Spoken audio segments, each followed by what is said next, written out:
पण ह्याच्यामध्ये काय आहे की तेवढाच चहा टाकायला पाहिजे ज्याच्यामध्ये बिस्किट फक्त बाहेरचा जो क्रस्ट आहे ना तो कडक राहायला पाहिजे, बाकीचं सॉफ्ट व्हायला पाहिजे.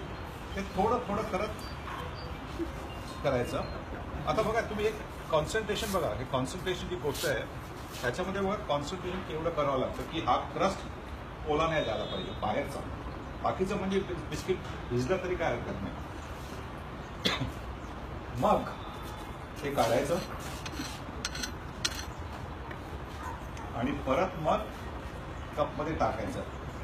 पण त्याच्यामध्ये देखील तुमच्या हाताचं आणि हँड आय कोऑर्डिनेशन जे आहे ते असं पाहिजे की बिस्किट कपमध्ये जायला नाही पाहिजे. हे असं परत चहा गेला तिकडे किंवा असा इकडनं चहा गेला तर तुमचं कॉन्सन्ट्रेशन किती आहे बघा.